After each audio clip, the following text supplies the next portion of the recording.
सरकार की तरफ से विपक्षियों को मारा जा रहा है। ये बयान है सपा नेता रामगोपाल यादव का। आखिर मामला क्या है, आपको विस्तार से बताते हैं। दरअसल रामगोपाल यादव एक कार्यक्रम में हिस्सा लेने फिरोजाबाद में आए थे, जहां उन्होंने मीडिया से बात की। उन्होंने मुख्तार अंसारी की मौत की जांच की मांग की। साथ ही उन्होंने दिल्ली के सीएम अरविंद केजरीवाल की गिरफ्तारी का विरोध किया। उन्होंने प्रधानमंत्री नरेंद्र मोदी की केंद्र सरकार पर हमला बोला और कहा कि सरकार की तरफ से विपक्षियों को मारा जा रहा है। मुरादाबाद के सहारनपुर से सांसद एसटी हसन के लिए कहा कि वही दोबारा से प्रत्याशी होते, लेकिन पत्र पहुंचने में देरी हो गई। मुख्तार अंसारी के निधन के बाद उनके बेटे उमर अंसारी ने यह आरोप लगाया है कि उनके पिता को धीमा जहर दिया जा रहा था, जिस पर रामगोपाल ने कहा कि ये बात मुख्तार अंसारी ने कोर्ट में पेशी के दौरान लिखित रूप से दी थी। जिस तरह से उनकी तबीयत बिगड़ने पर उनका बेटा जेल और अस्पताल में मिलने गया, लेकिन उनसे मिलने नहीं दिया गया। लड़के को न मिलने दिया जाए तो ये संदेश उत्पन्न नहीं करता है क्या? कभी ऐसा होता है क्या कि किसी को मिलने नहीं दिया जाए?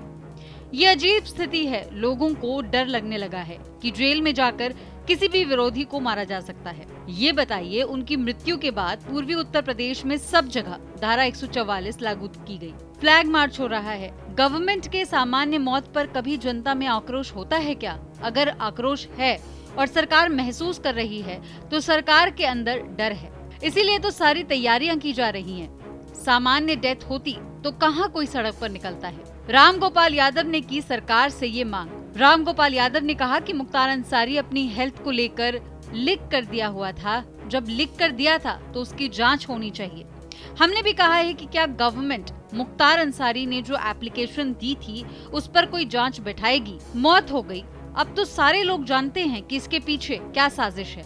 किसी से छुपा नहीं है। सरकार को चाहिए कि जब संदेह व्यक्त किया जा रहा है तो जांच होनी चाहिए। गवर्नमेंट का नैतिक कार्य भी है कि कोई भी व्यक्ति जेल से तारीख पर कचहरी जाता है तो सरकार की जिम्मेदारी है उसकी रक्षा करना। जेल में है तो रक्षा करना गवर्नमेंट की जिम्मेदारी है, और अगर बीमार है तो सही तरीके से ट्रीटमेंट दिया जाए। इसमें कुछ भी गड़बड़ी होती है तो जिम्मेदार गवर्नमेंट ही होती है। यहाँ तो मुन्ना बजरंगी को बागपत जेल में मार दिया गया क्योंकि एक बड़े माफिया सत्ताधारी समर्थक हैं।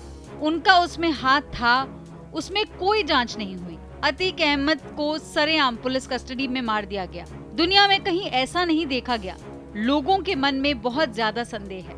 मेरा ये सुझाव है कि उत्तर प्रदेश सरकार इस पर निष्पक्ष जांच कराए कि जहर देने की जो बात हुई वो सही साबित हुई है या नहीं। ये मेरी मांग भी है।